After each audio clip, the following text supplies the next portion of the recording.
Era um partido que ia criar um processo de enfrentamento com a barbárie, que é o sistema capitalista, né? Então a gente era um partido que não tinha dono, né? Era um partido de operários, de estudantes, de pessoas que sonhavam, né, em uma sociedade sem tanta acumulação de riqueza, sem corrupção. E o PT veio para fazer o que os partidos arcaicos não faziam, que era implementar uma política de educação, sabe, discutir o lucro nas fábricas, discutir a reforma agrária nesse Brasil. E o PT teve todas essas oportunidades. Nós tivemos um partido que nucleou nesse Brasil inteiro, né? E eu lembro até hoje, quando o Lula foi no Acre, e o Lula nos garantiu que se ele fosse presidente da República, ele faria a reforma agrária em uma canetada, né? O Lula disse que a Amazônia não ia ser alvo da especulação financeira do monopólio. Então o Lula disse isso e disse que ia ter uma educação de qualidade nesse país e disse que ia fazer realmente uma política, ia implementar, né, uma sociedade com os trabalhadores. Quando o Lula chegou na presidência, só para você ter uma ideia, o camponês se aposentava com 55 anos de idade. O camponês, a camponesa com 50. O Lula já foi tirando essa conquista da gente, já tirou 5 anos. Então logo, hoje o camponês se aposenta com 60 anos e a trabalhadora rural com 50, já tomou 5 anos. O Lula regulamentou, criou a lei para regulamentar a questão fundiária, para concentrar mais terra nesse país. Foi no governo do Lula, onde nós conseguimos ver a reforma agrária ficar estagnada. A única política que funcionou no governo do Lula foi distribuir mola para a classe trabalhadora. E eu posso dar vários exemplos. Bolsa Família, sabe, não era essa a proposta, era emprego zero. E num país onde se criou uma lei de salário mínimo, distribuir Bolsa Família, que nós chamamos de apochete miséria. Na Amazônia eles estão dando a Bolsa Floresta e a Bolsa Verde.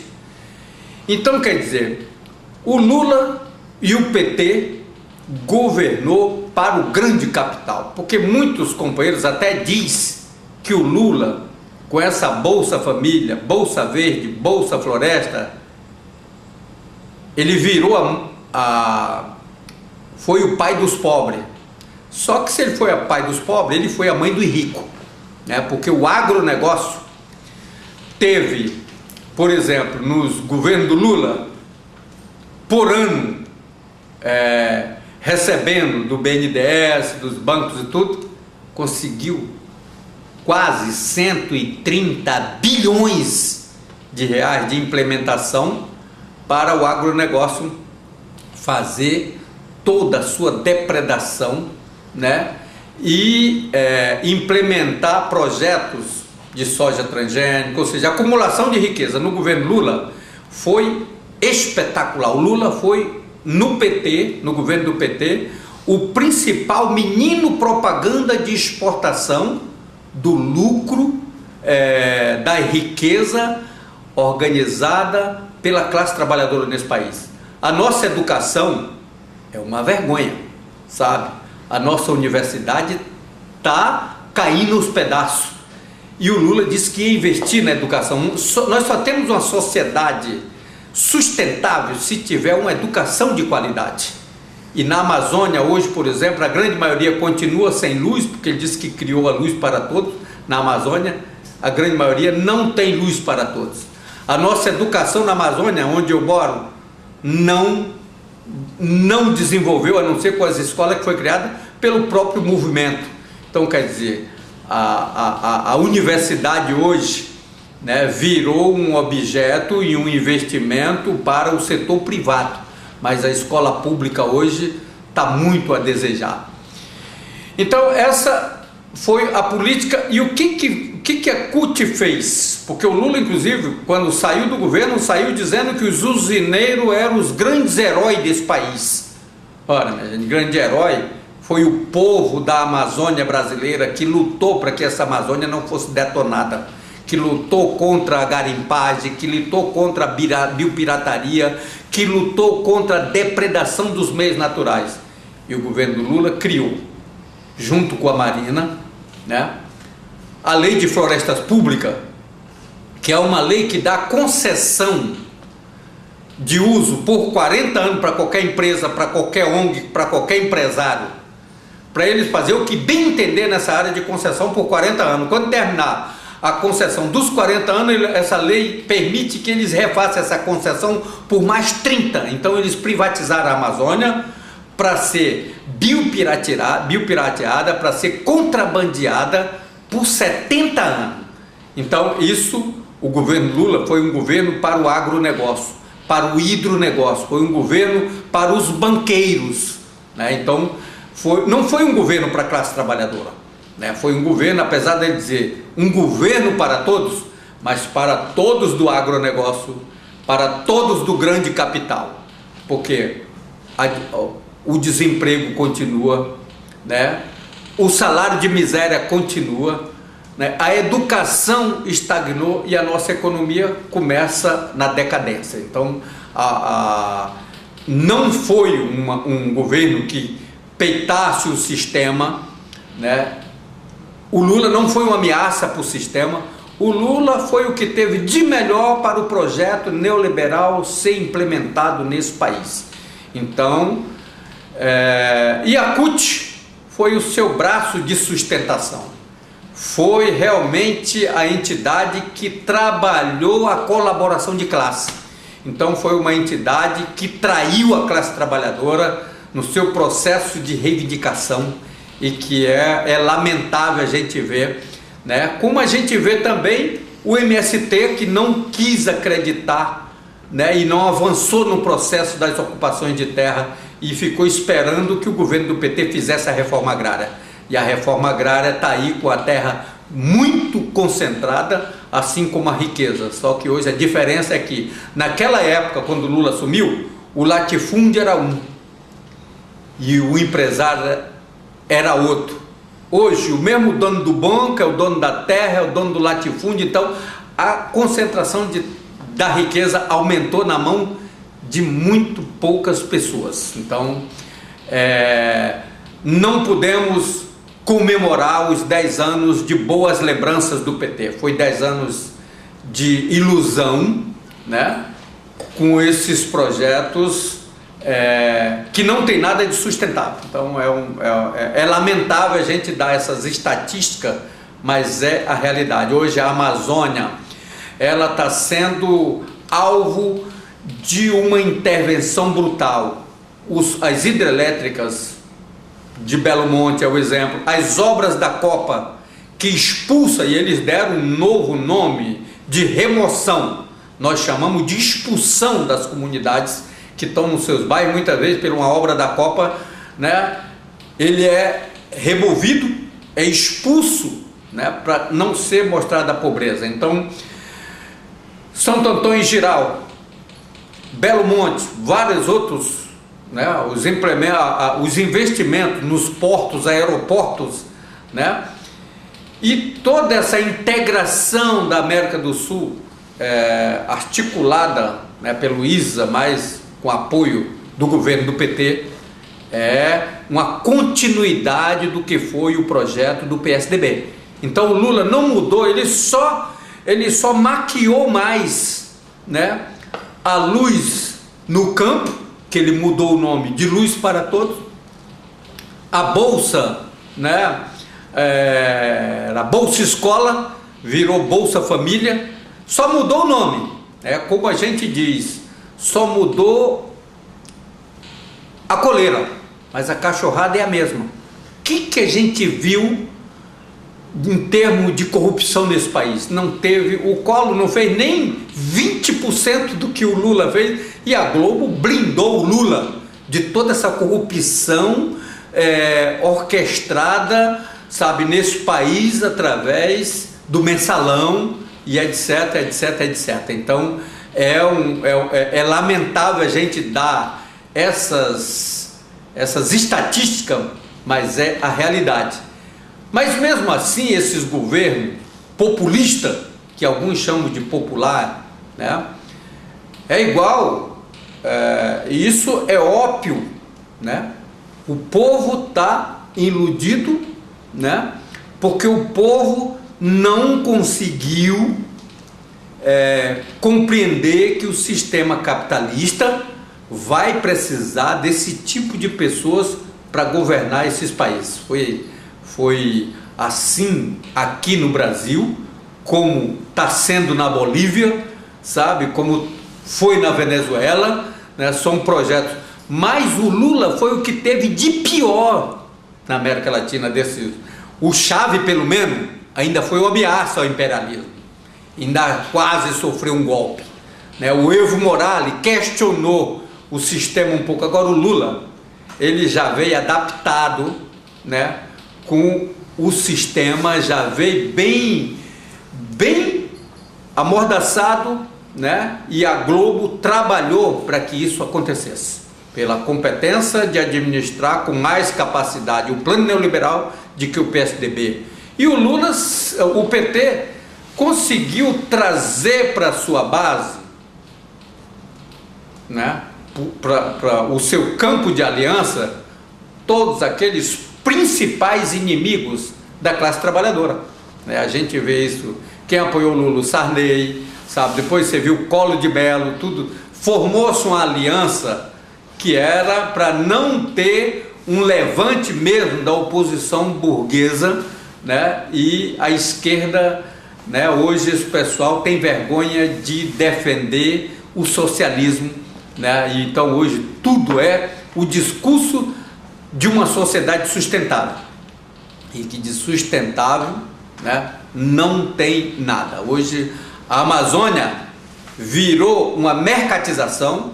Tudo, os meios hoje, os meios naturais hoje está sendo tudo mercantilizado, e a população está totalmente refém de políticas, né, que possa garantir uma Amazônia com sustentabilidade, uma sociedade sustentável. Então é complicado.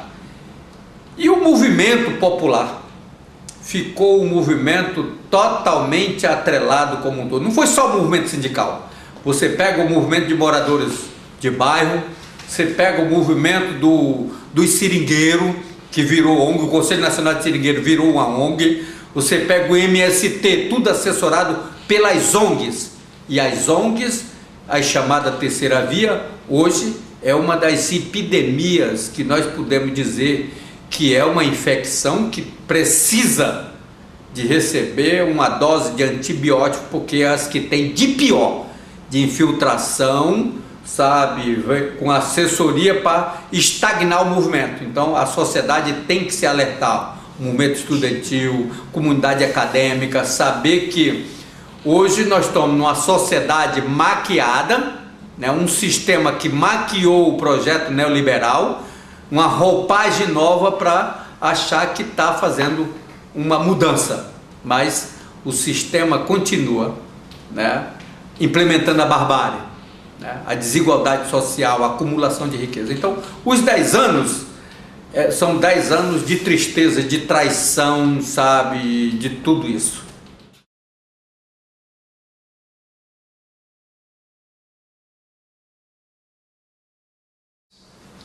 Esse é uma outra, é lamentável você, né? Primeiro que é importante, o pessoal hoje acha que o Chico Mendes era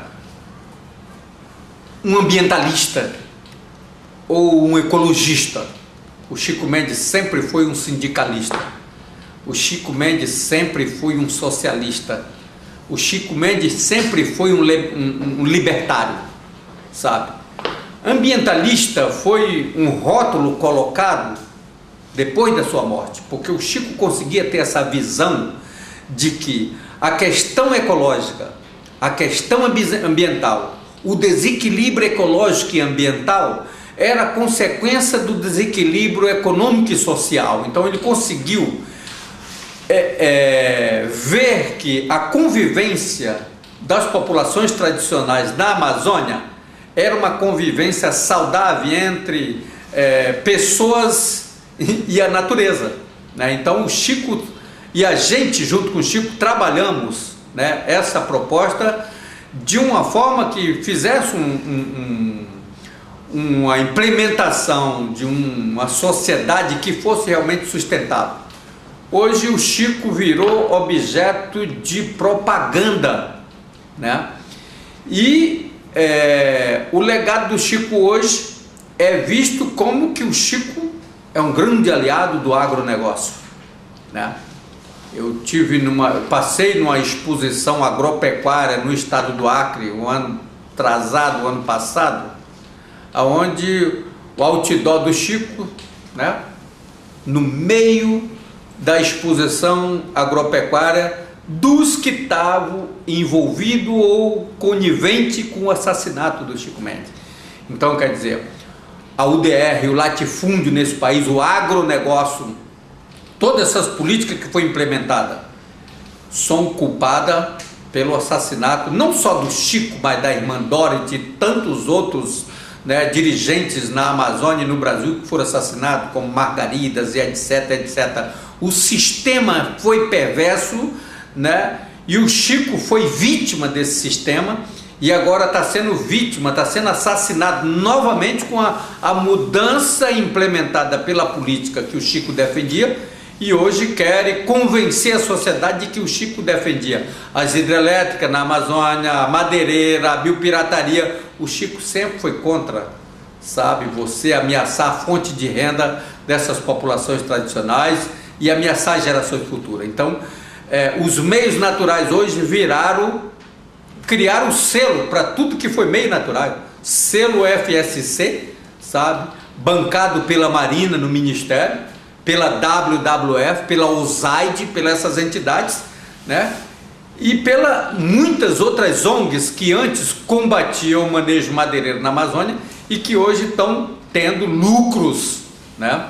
Aqueles, né, ligar o grupo da Marina, que são pessoas que defendem esse selo, que defende essa sustentabilidade, é lamentável a gente ver isso hoje. Então o legado do Chico Mendes hoje, o Chico Mendes hoje está pulando dentro do túmulo, com todas essas implementações de política que vai de encontro à luta o Chico queria a reforma agrária. Não tem como você lutar, né, hoje contra o desemprego com a terra concentrada, né? Então a terra tem que cumprir a sua função social e não está cumprindo, né? Porque ela está sendo concentrada e está sendo bancada, e foi bancada pelo governo do PT, foi bancada por esse projeto que está aí, um projeto neoliberal. Então é lamentável você ver hoje muitas pessoas, no Acre, por exemplo, a Marina Silva não tirou 3% dos votos, porque o pessoal sabe a traição que ela fez em relação ao seu posicionamento, né? Então, agora, como o pessoal do Rio de Janeiro, do Rio Grande do Sul, de Brasília, dos grandes centros urbanos, não conhece a Marina, né, acha que o discurso, mas a atitude que ela teve no Ministério são atitudes de traição à classe trabalhadora, criando lei do estrangeiro, que não foi aprovada em nenhum país da Europa, né, não foi aprovado na China, em nenhum canto. E o próprio FHC não aprovou, sabe, na ditadura militar não foi aprovado a lei do estrangeiro, que é uma lei de mercado, né? A Marina conseguiu, num tempo recorde, aprovar essa lei, né? E a lei de florestas públicas que foi criada para mercantilizar os meios naturais e privatizar todo esse bioma da Amazônia.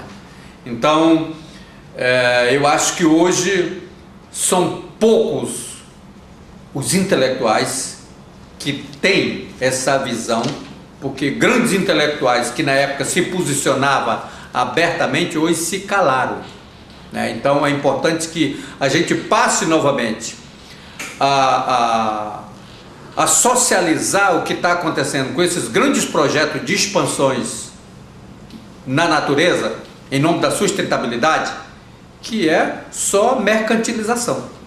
Então a monocultura hoje é um exemplo disso, as hidrelétricas dizendo que é energia, as energias das hidrelétricas que está sendo formada, é para os grupos econômicos continuar poluindo, continuar detonando os meios naturais. Não é para a classe trabalhadora, não é para a grande população, é para as indústrias, né? Fazer e desfazer. Então, como nós chamamos na Amazônia, vão fazer o destroço dos meios naturais, né? Com as hidrelétricas que está eliminando sítios arqueológicos milenares, culturas milenares, né? E destruindo riquezas que são fonte de renda, né? Estão matando muitas afluentes de rios e igarapés. Então eu diria que o Chico Mendes, né, está sofrendo um novo assassinato, né? Porque estão assassinando os seus ideais, né? Estão eliminando os ideais que eram ideais de uma sociedade sem explorados, sem riquezas acumuladas, uma sociedade com reforma agrária, com educação. Isso não está sendo implementado, então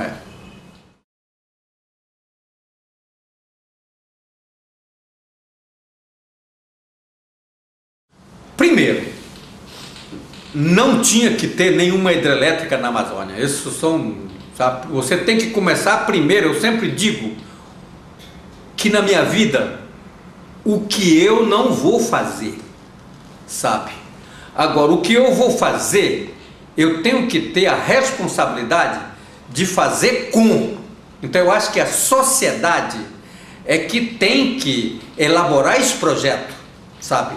E esse projeto tem que ser elaborado bem, com troca de experiência de várias, eu diria, de várias regiões desse país, né? Você vê no Nordeste, o artesanato é um exemplo belíssimo de tudo isso, sabe? Você vê na Amazônia, a forma como esse pessoal vive na Amazônia, sem precisar de acumular riqueza, é um exemplo belíssimo. Mas, no entanto, você chega no centro-sul do Brasil, né? Nos grandes centros urbanos, a acumulação de riqueza e o comercial feito, né? Para que essa acumulação de riqueza aumente, né? Quando você vê um governo que tira o imposto de carros para o consumo da sociedade, nós vamos precisar, como foi incentivado tanto o consumo, né, por coisas supérfluas, porque a gente vive sem carro, você vive muito sem precisar, sabe, de tantas coisas que é supérfluo. Você não pode ver sem uma educação de qualidade, sem uma saúde, sabe, sem alimentação. Mas hoje eles não estão se preocupando. Você vê, agora a ONU acaba de publicar que a pobreza tem que passar a comer inseto, né? Então, é um negócio brutal. Você vê que os grandes projetos hoje não é para acabar com a fome, né? Ou com a pobreza. São projetos para acumular riqueza, né?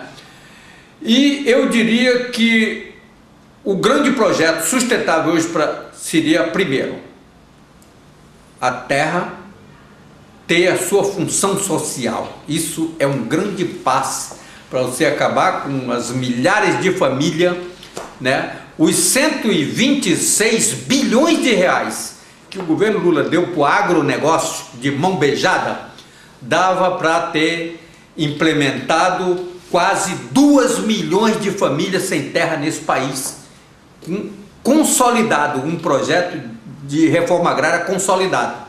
Mas, no entanto, ficou para meia dúzia de empresários do agronegócio. Então, eu acho que o projeto tem que ser feito pela sociedade. Não pode, eu acho que não pode ser a gente aceitar nem o passado como era, nem o presente como está, né? Então, é um projeto que tem que ser elaborado, né, e tem que ser elaborado com a participação, né, da classe trabalhadora. Então eu diria que hoje não tem uma receita. A única coisa que eu diria que não tem que ter como receita é esse projeto que está sendo implementado, que é um projeto que acumula riqueza, é um projeto que deixa estagnado, né, a nossa educação e que exclui a classe trabalhadora, né, não adquire os seus direitos, né, a ter uma vida digna.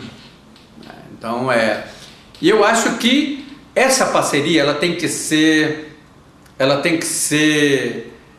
trocada pelos vários grupos, poucos grupos que ainda tem de esquerda nesse país, né? Porque a gente está vendo a grande militância que se dizia de esquerda, hoje estão muito bem, obrigado, né, nesse governo que está aí, que tem aliança com DEM, com PMDB, com PP, sabe, Collor, tá tudo junto, né, Renan Calheiro e etc, né, Sarney em companhia, né, então, aonde você vê num estado que nem o Rio Grande do Sul, né, que é um estado onde tem um povo trabalhador, um povo, sabe, aguerrido, sequer foi feito, né, um projeto para um piso salarial na questão da educação. Então é lamentável você ver, né, governos do PT em cada estado implementando uma política nacional nos seus estados. Pelo menos poderiam ter vergonha na cara, né, e não esconder o que defenderam uma época nas suas campanhas de mobilização, quando era da classe trabalhadora na década de 70, na década de 80, né? Então isso foi abandonado, né? Os princípios que uniam a gente com esse povo. Eu, pelo menos, vi que o PT tomou rumo diferente. Em 93 eu saí do PT, em 1993, já vi que o PT não ia fazer reforma agrária, que o Lula ia governar para o rico, porque ele já não estava mais fazendo um discurso de esquerda, porque ele não ia fazer um governo de esquerda, ia fazer um governo de direita, e foi que super direita, né? Ficou ultradireita. Então, quer dizer, é um partido criado com a esperança, um sonho alimentado por milhares de trabalhadores desse país e que foi traído na sua concepção de sonhos de uma sociedade justa.